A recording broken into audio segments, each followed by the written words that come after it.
ಗ್ರಂಥಾಲಯದಲ್ಲಿ ಪಾಲಿಸಬೇಕಾದ ನಿಯಮಗಳು. ಗ್ರಂಥಾಲಯದ ಪ್ರವೇಶ ದ್ವಾರದಲ್ಲಿ ಇಡಲಾಗಿರುವ ಸಂದರ್ಶಕರ ಪುಸ್ತಕದಲ್ಲಿ ತಮ್ಮ ಹೆಸರು ಮತ್ತು ಸಹಿಯನ್ನು ಸ್ಪಷ್ಟವಾಗಿ ನಮೂದಿಸಬೇಕು. ಉದ್ಯಾನವನದಲ್ಲಿ ಪಾಲಿಸಬೇಕಾದ ನಿಯಮಗಳು. ಉದ್ಯಾನವನದಲ್ಲಿರುವ ಮರಗಿಡಗಳನ್ನು ಮುರಿಯುವಂತಿಲ್ಲ. ಮಾನಸಿಕ ಸ್ಥಿಮಿತ ಕಳೆದುಕೊಂಡವರು, ಯಾವುದೇ ಸಾಂಕ್ರಾಮಿಕ ರೋಗದಿಂದ ಬಳಲುತ್ತಿರುವವರು, ಉಡುಗೆ ತೊಡುಗೆಗಳಿಂದ ಅಶುಚಿ ಎಂದು ಪರಿಗಣಿಸಬಹುದಾದ ವ್ಯಕ್ತಿಗಳು ಪ್ರವೇಶಿಸುವಂತಿಲ್ಲ. ಶಾಂತತೆಯನ್ನು ಕಾಪಾಡಬೇಕು. ಬೆಂಕಿಯನ್ನು ಉತ್ಪಾದಿಸುವ ವಸ್ತುಗಳನ್ನು ತರುವಂತಿಲ್ಲ. ಕೈಚೀಲ, ಕೊಡೆ, ಮೊಬೈಲ್, ಮುದ್ರಿತ ಬಿಳಿ ಹಾಳೆಗಳು ಇತ್ಯಾದಿಗಳನ್ನು ಒಳಗೆ ತರುವಂತಿಲ್ಲ.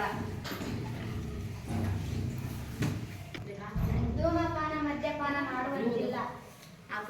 ಗ್ರಂಥಾಲಯದಲ್ಲಿ ಹರಟೆ ಹೊಡೆಯುವುದಾಗಲಿ, ಜೋರಾಗಿ ಮಾತನಾಡುವುದಾಗಲಿ, ಮೊಬೈಲ್ನಲ್ಲಿ ಮಾತನಾಡುವುದಾಗಲಿ ಮಾಡುವಂತಿಲ್ಲ. ಯಾವುದೇ ರೀತಿಯ ಪ್ಲಾಸ್ಟಿಕ್ಗಳನ್ನು ಬಳಸುವಂತಿಲ್ಲ.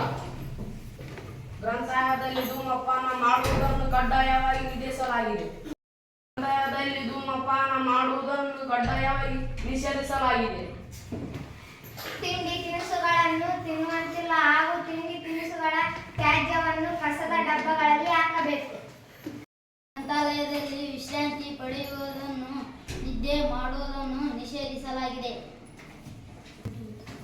ಯಾವುದೇ ರೀತಿಯ ಗಲಭೆ ಮಾಡದೆ ಮನರಂಜನೆ ಆಟಗಳನ್ನಾಗಲಿ ಮಾಡಿ ಇತರರಿಗೆ ತೊಂದರೆ ನೀಡುವಂತಿಲ್ಲ. ಯಾವುದೇ ವಸ್ತುಗಳನ್ನು ಕದಿಯುವಂತಿಲ್ಲ ಮತ್ತು ಹಾಳು ಮಾಡುವಂತಿಲ್ಲ. ವಾಹನಗಳನ್ನು ಅವುಗಳ ಸ್ಥಳದಲ್ಲಿಯೇ ನಿಲ್ಲಿಸಬೇಕು. ಇಲ್ಲಿಯೇ ಇನ್ನಿತರ ನಿಯಮಗಳನ್ನು